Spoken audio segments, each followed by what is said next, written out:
Vamos dali no Pode Dali. Eu sou a Valesca Karsten, muito feliz de ter sido convidada para participar da Gramado Summit, gravando conteúdo de assuntos que eu mais ou menos conheço, mas quem é educadora está sempre aprendendo.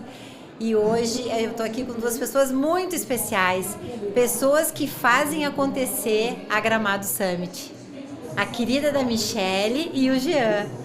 Vou começar pela Michele, porque a gente já tem uma história. O ano passado eu vim acompanhar o Dado Schneider e fui conhecer a Gramado Summit, gravei o primeiro episódio do Pod Mãe e quem me ajudou no casting foi a Michele. Aliás, foi a minha primeira convidada, mas ela falou... O que falou?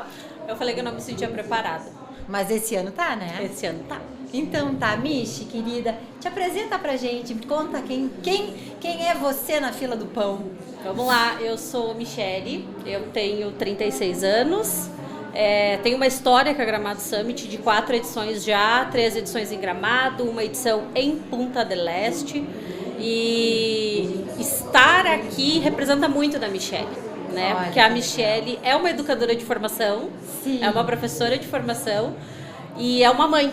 É uma mãe de um menino de 15 anos, o João Antônio, e é uma mãe atípica e solo. Tá bom pra vocês? Daqui a pouco a gente volta para contar essa história que é muito legal. E você, Jean, muito obrigada por ter aceitado o convite. Muito obrigado pelo convite. Eu já tenho assim uma colinha aqui, sim, que você está trabalhando aqui como voluntário. Eu sou voluntário na Gramado Summit e nesse momento eu me sinto como o Guarani, que é um time muito pequeno, jogando com o Barcelona. Olha só que metáfora. Eu estou pensando assim, gente, olha o tamanho disso, o que eu estou fazendo aqui? Eu que vim lá do interior de São Paulo, de Americana, com todos os R's possíveis, estou aqui na Gramado Summit. E cadê os R's? Eu tenho alguns, e já que aparece um porta, fácil. Ah, que legal, fácil, e aqui a gente pode ser o que a gente é. Que bom. Porque a gente, eu tenho que me assim, fazer um trabalho comigo, quando eu cruzo Mampituba, que é um rio que sai ali do Rio Grande do Sul, para falar você. E sabe como é que começou essa coisa de eu entender esse jeito que a gente fala tu? Porque quando eu fiz um trabalho de pesquisa e eu fui entrevistar pessoas no Nordeste e eu chegava e fazia uma pergunta, tu, às vezes elas iam para trás e aí eu me dei conta que era um jeito muito imperativo, austero, assim, autoritário. E aí eu me dei conta que o você é mais suave.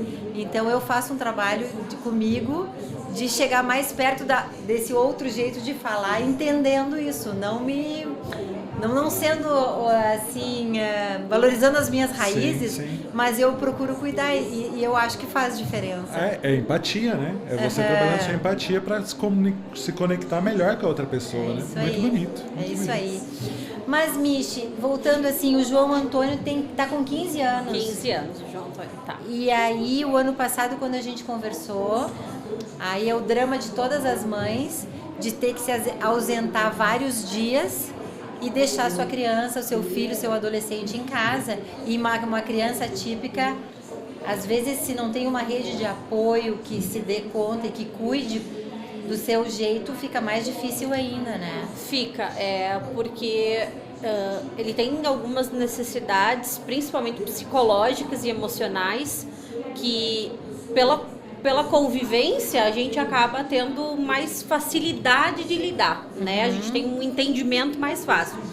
Mas aí quando eu tô ausente por 8, 10 dias, a coisa muda, né? Então tem a rede de apoio é a avó, é a tia, que mora inclusive geograficamente muito perto, porque é o mesmo prédio. Mas o que Qual é a sua cidade? Xanxerê, Santa Catarina, é de ladinho de Chapecó. E aí quando a gente tem esse momento, é um momento tanto de descoberta para ele quanto para mim, né? Dele entender a autonomia dele e ao mesmo tempo de eu me reconectar com a Michele, não só com a mãe Michele. Claro, precisa respirar. Exato, apesar de ser um ambiente de trabalho, a gente tá aqui a trabalho, serviço, perfeito, mas é um momento da Michele lembrar de quem ela é, além dela ser a mãe Michele, né? E Michele, eu te admiro muito como profissional, porque você é uma pessoa muito acolhedora, sim, resoluta, sim, e eu acho que isso vem também da tua formação como educadora, de poder olhar, a forma como a Michelle pede os favores. Sim. Não tem como dizer não, né? É que nem a Gabi aqui do apoio, a Bruna, essa galera não tem como dizer não para eles, porque eles são de uma queridice, né? E a Michelle é isso, né?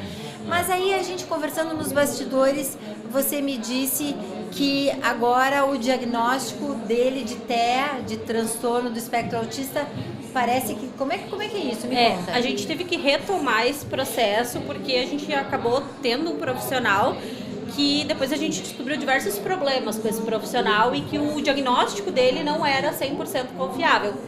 Então agora a gente está recomeçando esse processo, né? E aí a gente eu costumo dizer que a gente está sofrendo em dobro, porque a gente está olhando para isso agora, talvez de um outro aspecto, de uma outra ótica, e lidando com o fato de ou não é. E agora imagina pro João. Exato. Que ele era reconhecido como uma pessoa que tinha um diagnóstico e agora não é mais. Então, assim, como é importante essa questão dos profissionais que dão esses laudos e o quanto é importante ouvir várias opiniões e como é que você está como mãe com tudo isso?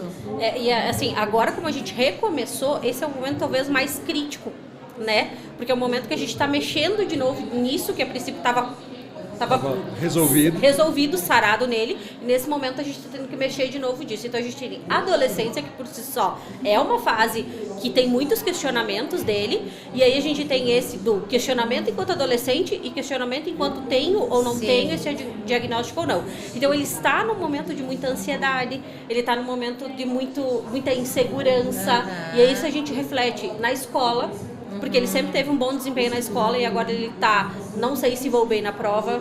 Mãe, reza por mim antes de sair de casa, né? E aí vem o peso da mãe, de o que eu fui fazer com a vida do meu filho, se eu tivesse procurado melhor, se eu tivesse, né, me informado melhor. Mas a gente não dá para fazer juízo para trás, e sim, e daqui para frente, e importante, assim, te digo como educadora, que é importante, porque aí você também mas aí quando a gente é mãe, a gente não é, né? É poder falar para ele isso que está acontecendo. Olha, tinha isso, mas agora parece que não. Eu também acho que não. Como é que você se sente? Como é que você se pesquisarem juntos, estarem juntos para ir nomeando até que tem que ouvir outros profissionais. Exato, né? E a gente está nesse processo, então ele procura muito sobre o assunto agora e ele vem compartilha, olha mãe, encontrei isso aqui, aí a gente vê junto. Né? Eu disse, olha, sempre que você encontrar alguma coisa sobre o que está acontecendo e você quiser compartilhar, você se sentir à vontade, você tiver dúvida, vem pra mim. Eu falei, porque nós estamos juntos nessa, a gente tem coisas que eu também estou descobrindo com ele, tem coisas que nesse momento pra mim é tudo muito novo também. E eu imagino que seja você morando numa cidade do interior, onde a gente não tem tantas trocas, que deva ser difícil ali com a mãe, com a tia, de que elas sintonizem, né? E aí tem o conflito da geração, você tem que ser um garoto, até porque a gente é uma família tradicional lá, gente, você tem que cumprimentar, mas não é o bom dia. É o bom dia, é o abraço, é o beijo. E aí se ele não se sente confortável, né? Então a gente fica no meio de campo lidando com ele. E ele é de uma geração menos assim de contato. Menos tátil, bem menos tátil.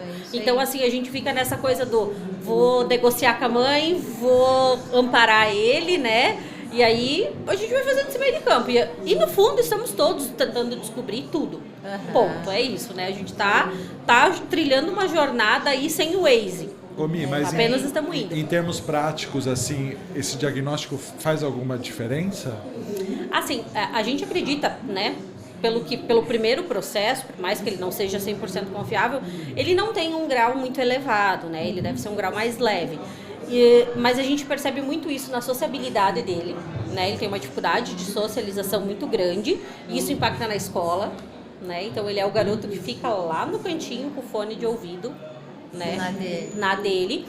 E aí a gente tem a questão da alimentação dele, que ele é bem restrito na alimentação. Seletivo. Mas, por exemplo, ele é muito autônomo em casa. Ele é muito autônomo, ele se vira em casa, é muito tranquilo para ele em casa, né? E ele gosta de ter a rotina, ele gosta de ter os afazeres, né? Ele gosta de se sentir útil, né? Mas quanto mais repetitiva for a tarefa para ele, melhor. Mas é que ele também estava com todo um funcionamento de quem tem um diagnóstico.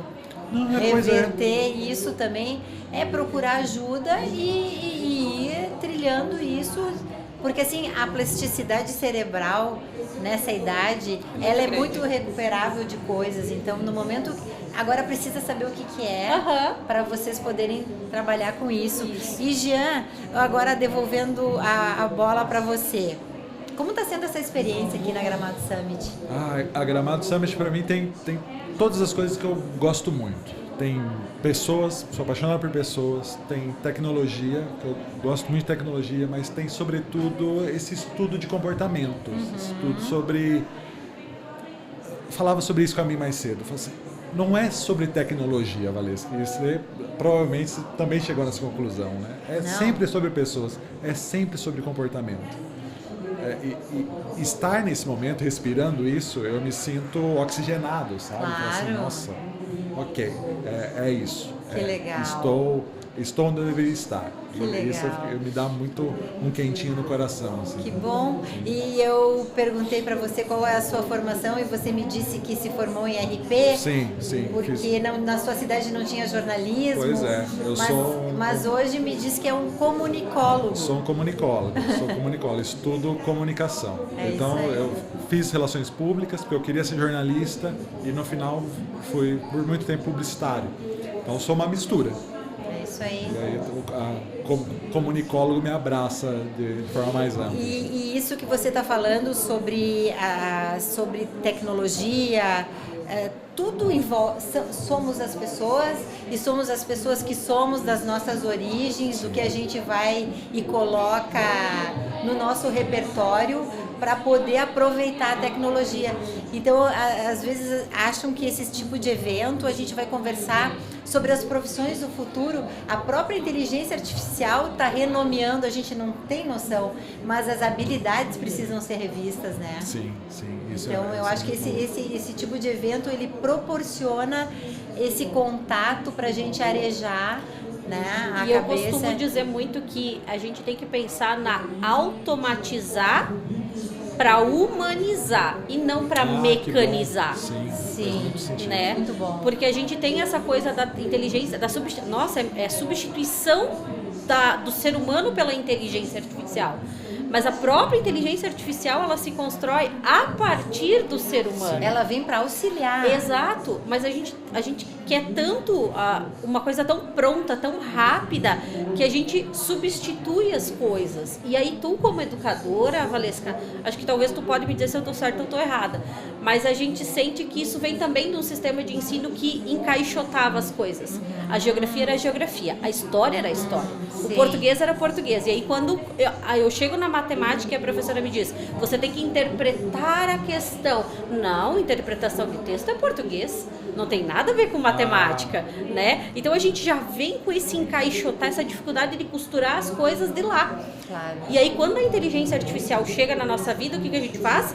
Não, eu não posso costurar ela com o resto, eu tenho que fazer o quê? Achar uma caixinha para ela. Ela é uma coisa por si só. Ela é uma coisa por si só. E aí eu preciso esvaziar uma caixinha para colocar ela lá. Né? E a caixinha que eu vou substituir é o ser humano. Né? E acho que aqui esse ambiente, e nós que estamos trabalhando nesse ambiente, a gente sente muito isso. Sim. Por que um programa de voluntários com 200 pessoas? Porque o atendimento robótico não ia acontecer. Ele não é a essência do evento.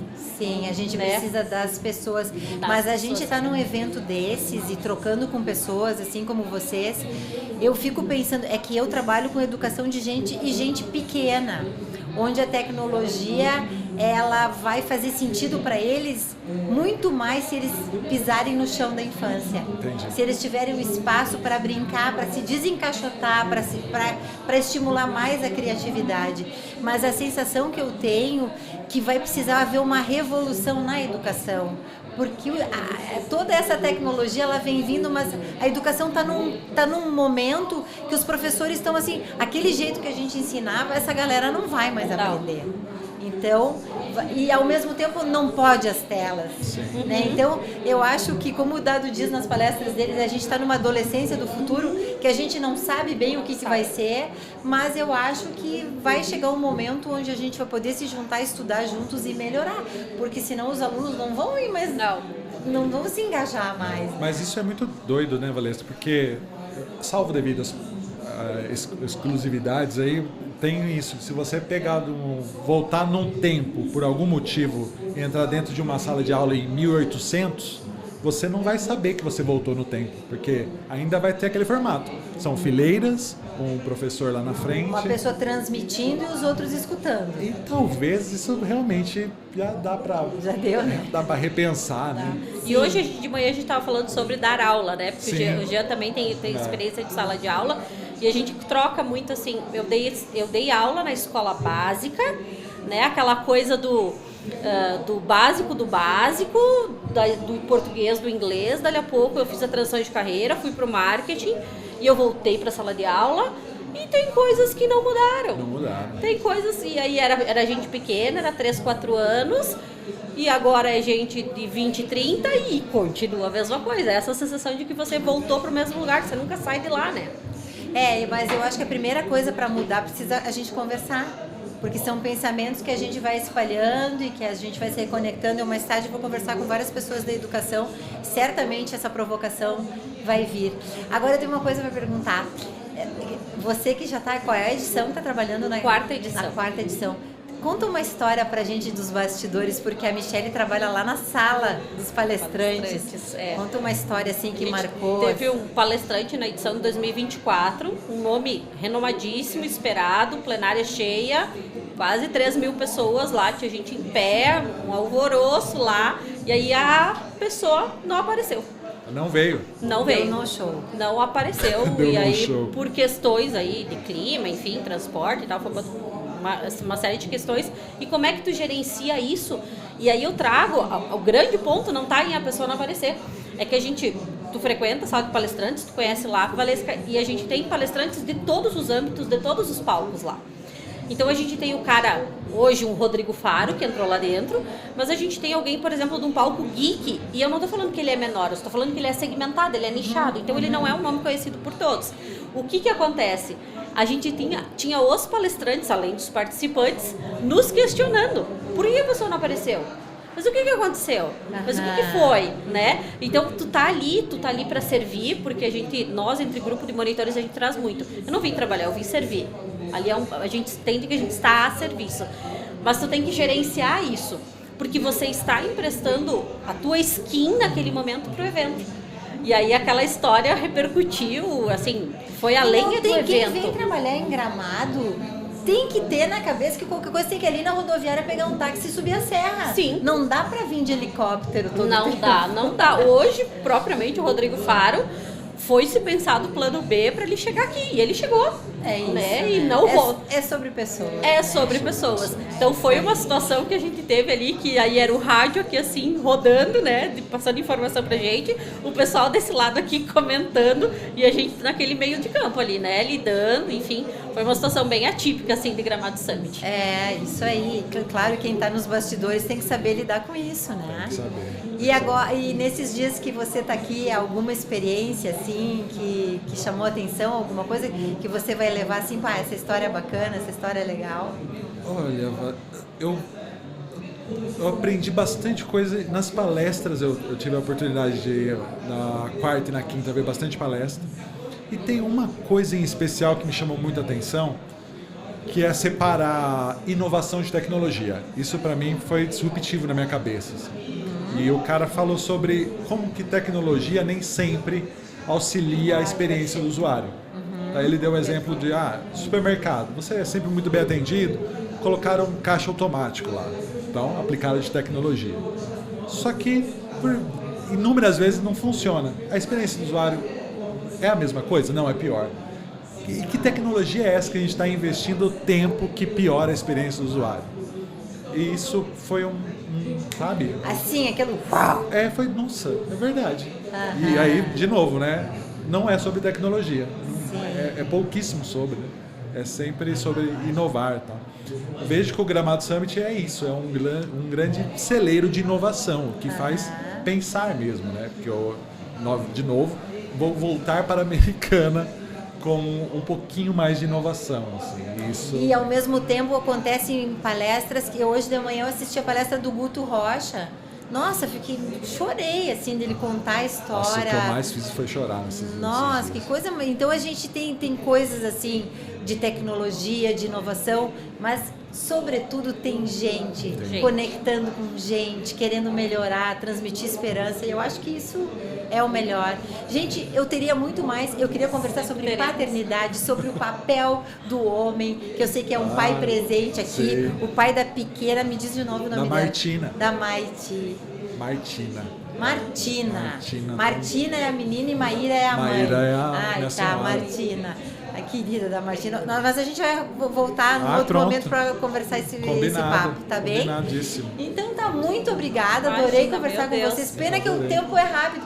Tava boa a tua inauguração em podcast? Tá incrível. Tu pode ser uma podcaster. Assim, me chamem para convites, eu tô super afim. Obrigada, amores. Obrigada, Vanessa. Então tá, vamos encerrando esse episódio. Gente, muito obrigada e até o próximo. Pode dar ali. Vai, Gramado Summit.